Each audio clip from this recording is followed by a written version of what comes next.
Good evening and welcome. This is MarketSquare. My name is Oluwapelumiawe. And I'm Olaitan Adebayo. So glad to have you with us tonight. Let's get to the first headline of the night, which is very, very interesting. Are you ready for this?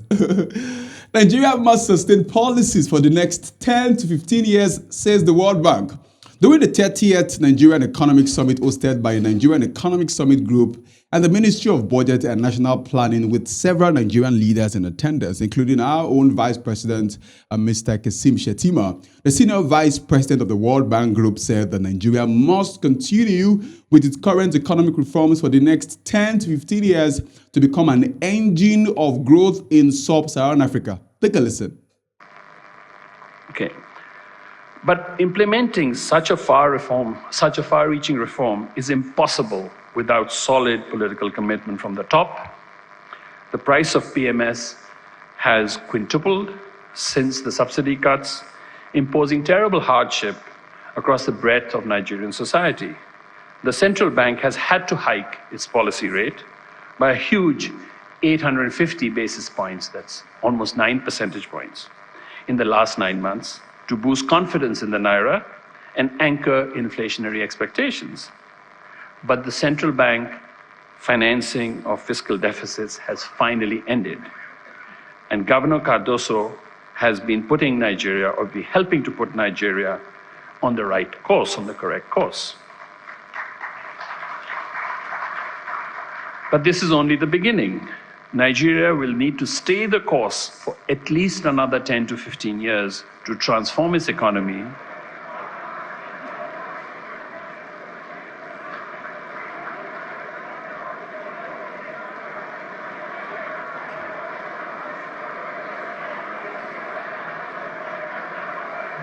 So I don't know if you're agreeing with me or if you're disagreeing with me.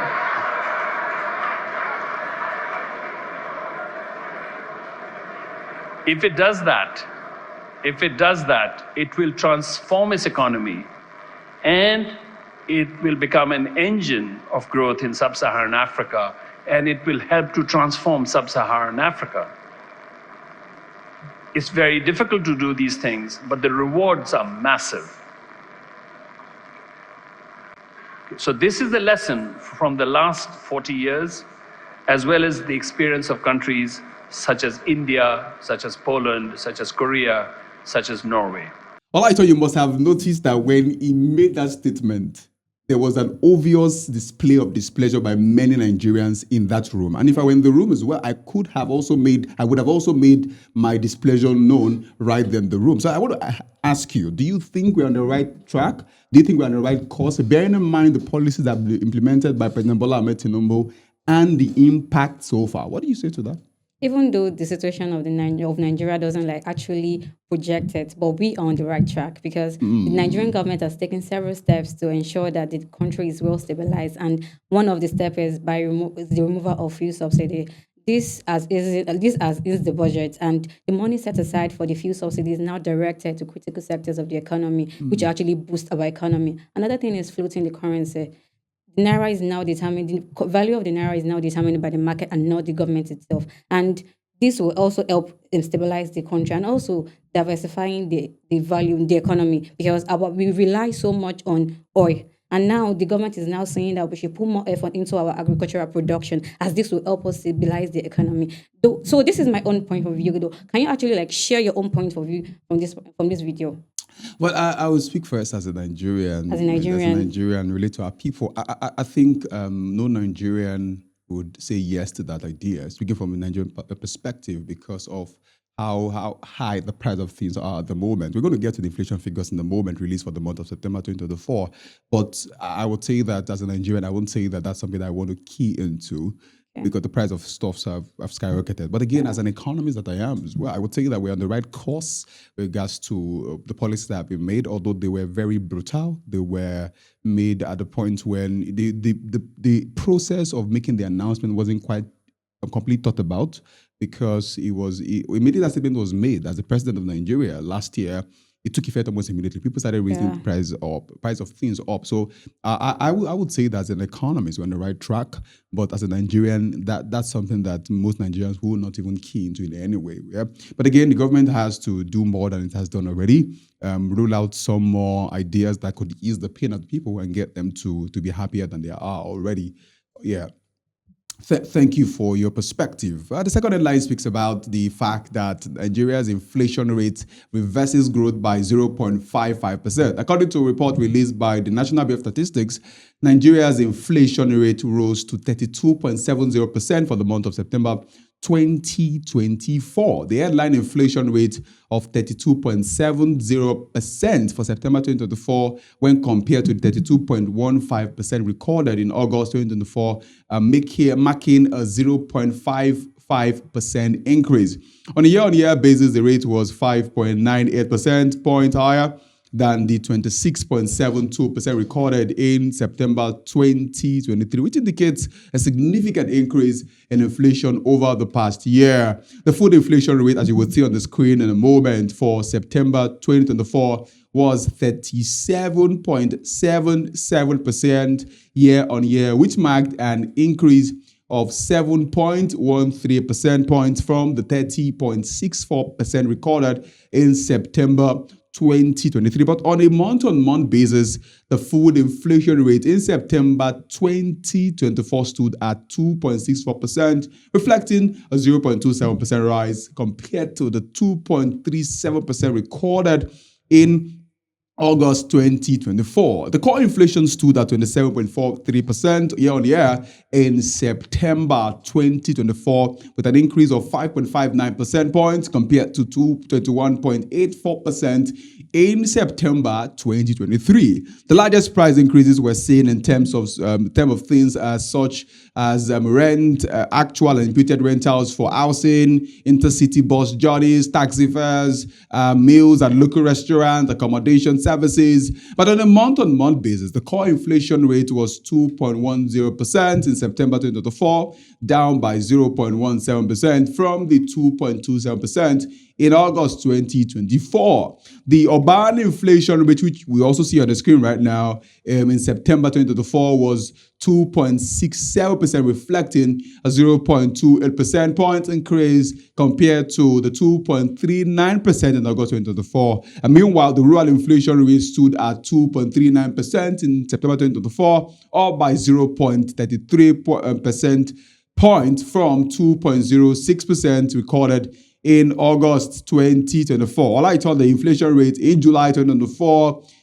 stood at 33.40% from 34.19% in June 2024. And then in August 2024, the inflation rate reduced to 32.15%. Which for many, many Nigerians sounded like the sound of victory. I was on this show at the time. I was quite excited about the fact that the inflation figures were beginning to go down there. But it's back up.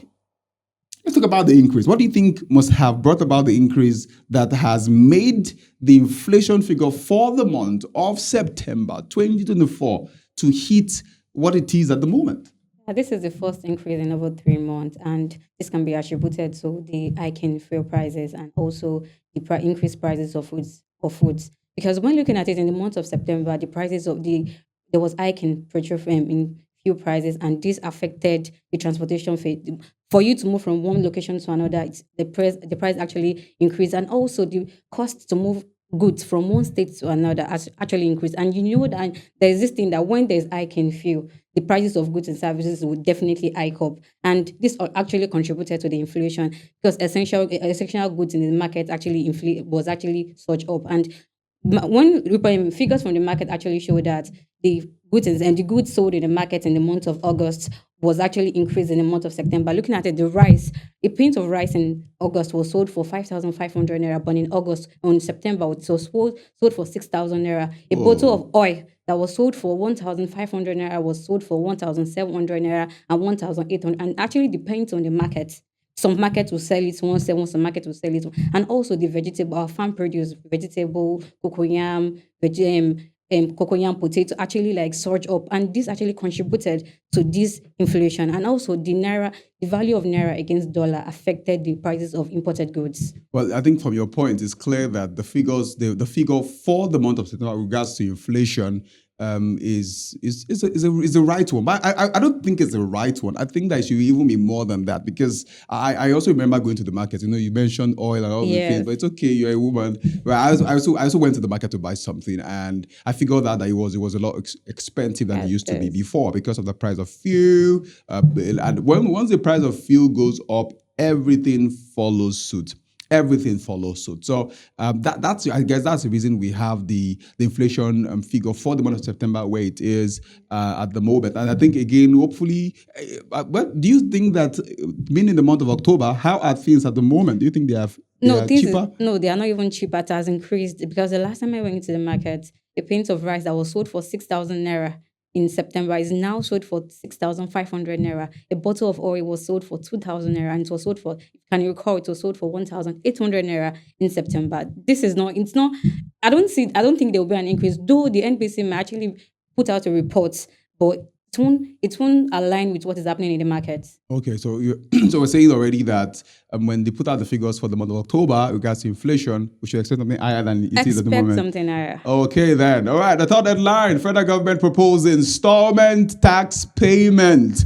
The federal government of Nigeria has proposed introducing a tax payment option that enables individuals to pay their taxes in installment. This means that each person now has the flexibility to fulfill their tax obligations either by making a single lump sum payment or by spreading the payment over a period of time, settling before the designated due date for filing. Last week, the government instituted a comprehensive set of fresh tax reforms aimed at significantly boosting revenue collection. Here are the major tax reforms before the National Assembly. On the screen, you have what indicates that the major tax reforms. The first monthly payment is due on the third month of the accounting period. The payment amount is equal to 1/12 of the estimated annual tax, or if the accounting period is less than a year, the estimated tax divided by the number of months in the period. You also have it there, the remaining monthly payments are due on the last day of each month. The payment amount is calculated by dividing the estimated tax for the period minus any taxes already paid by the number of remaining payments for the year. And they also have taxpayers shall be refunded any overpayment of excess tax due following an audit by the relevant tax authorities.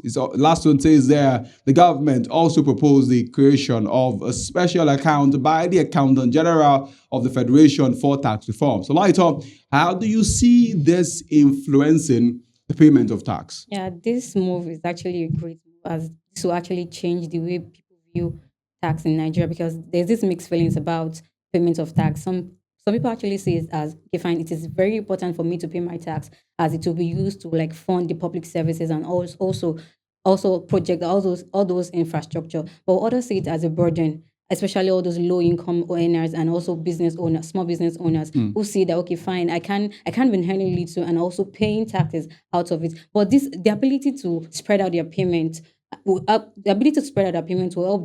them pay these taxes more effectively. And also for businesses can now spread out their payments instead of paying large sum of amount at once. They can now spread their payment, and this will help them boost their financial resources. And this flexibility will actually encourage more small business owners who actually like scare away from paying tax to actually like pay tax, and this will actually increase the overall revenue for the government. But for this to be implemented, for this to be effective, the government has to set a system up to actually track down this process and effectively communicate this process, and also putting the right resources in place for this introduction. Because if it is not well implemented, the introduction will definitely have flaws if it is not well implemented. Well, I do connect to what you have said so far, so good, with regards to the tax collection idea proposed by the team led by Mr. Taiwo Idele, with regards to ensuring that payment of tax becomes instrumental. My own concern, however,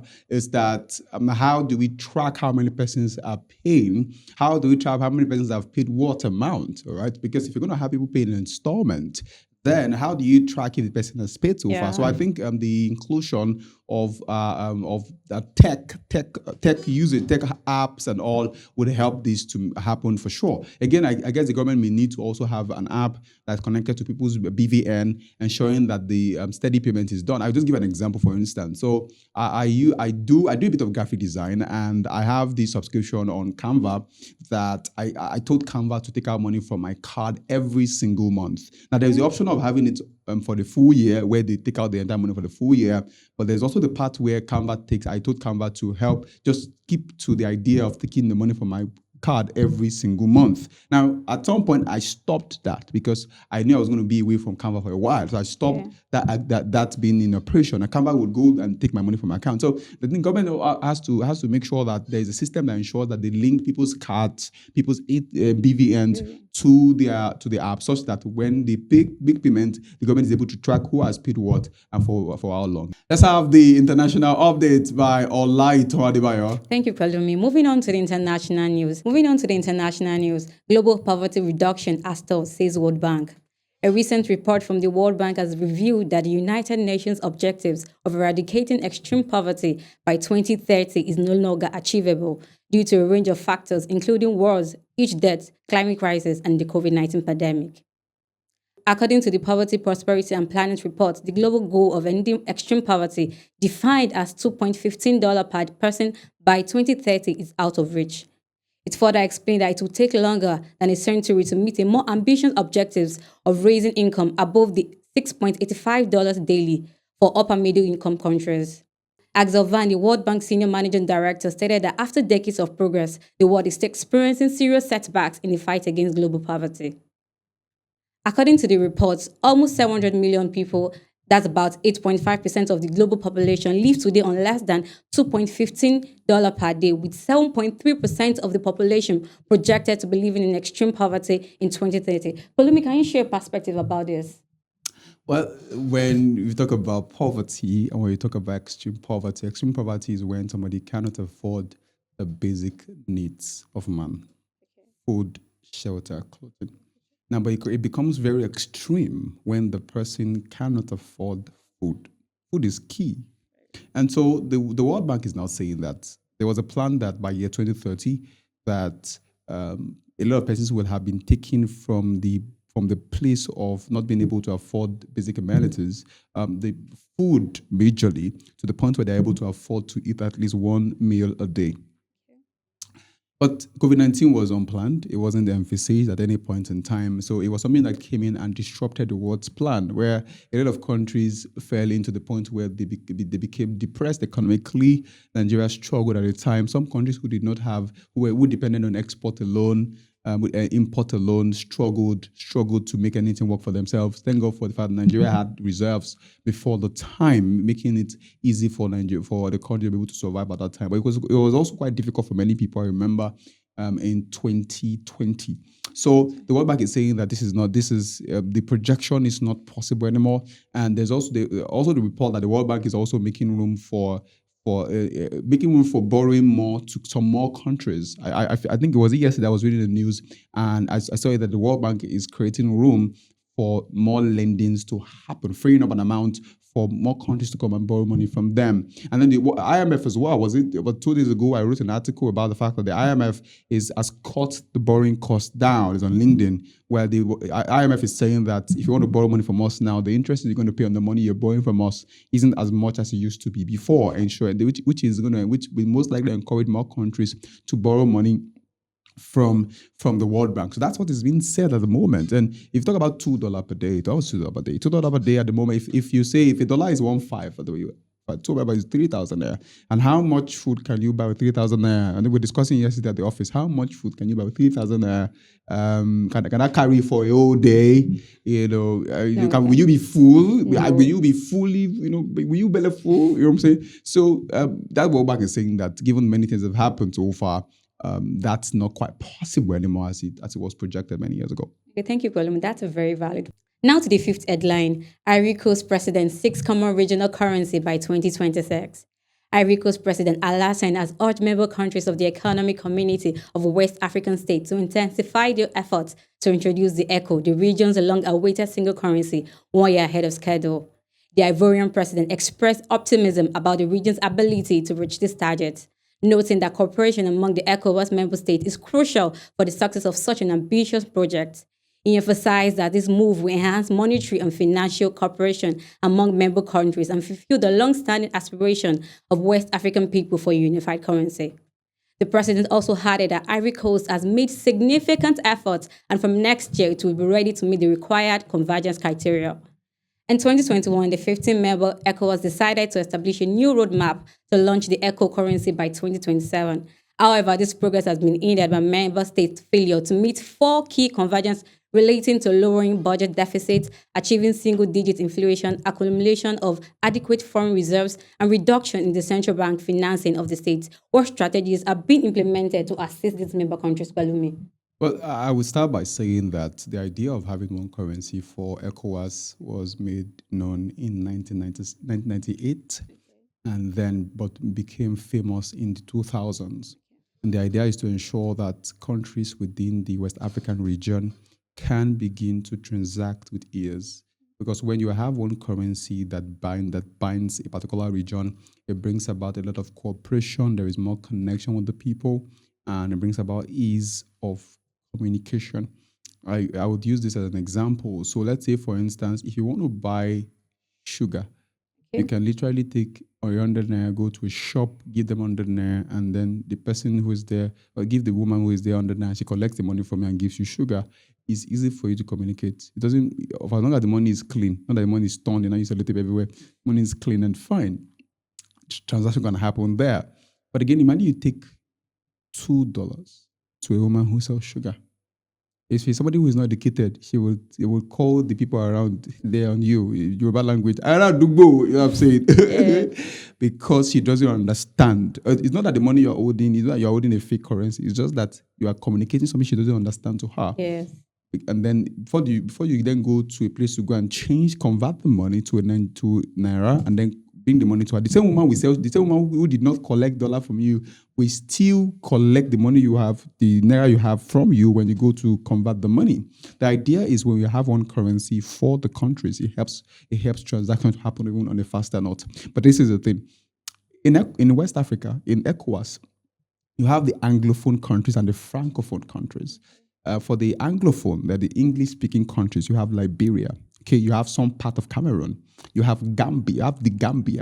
You have Sierra Leone, and you have Nigeria. Okay? Now, then we also have the Francophone countries. That are the French-speaking countries. You have Ivory Coast there. You have Mali there. All right? You have Guinea-Bissau there. You have some other countries there on that list. And some of these Francophone countries have their reserves in France. Okay? In fact, because they use CFA. All right. Benin Republic is also there. Benin Republic is there. So, and means some of their reserve, foreign reserve, is with France. Now, so the issue they've been having over the years is how they're able to ensure that the Francophone countries can also participate in the process of engaging, that the one currency also spreads to them as well. But that has also been very difficult. So I think one of the things that ECOWAS is trying to do now is to see if the English-speaking countries in West Africa can have one currency.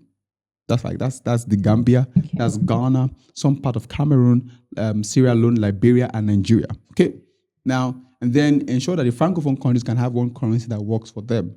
And then after some years, then we can now combine the two currencies together to serve one purpose. So that's the idea that I think ECOWAS is trying to project. And the Ivory Coast president we're speaking knows what he's talking about, because Ivory Coast is a Francophone country. They speak French. They speak French. So and their reserve is also with France. So it's good that it's coming from them. But I think the way forward for them would be to say, okay, can we bring all the English-speaking countries together to have one currency to transact, because it's easier for them. Their reserve is within them. But the countries who have their reserve with France, some of them, because France then seems to have more influence on the economy than any other person has. They don't have what we call economic sovereignty, right? And that's something they don't have. And so that's a move that has to be made if this is to materialize. Because at some point they had to even push the idea under the carpet. At some point, some people said they should scrap the idea. It's not going to work. But I see it working. If the leaders can come together and make this work for real. Yeah. Yeah, thank you. And in addition to what you said, there are ways, the member countries can also be assisted is by monitoring their economic improvement, as this will help them identify major gaps and affected areas, and in different ways they can be supported. And that's a very insightful explanation you've given out there, Palomi. And we've come to the end of tonight's show. All right, thank you for watching. Thank you for watching. Do what follow us across all our social media platforms on Facebook, on Instagram, on LinkedIn, on TikTok. Engage with our content. Pick up our challenges and you could win something right there. My name is Olaitan Adibayo. My name is Oluwa Pelumi. I will see you on the next one.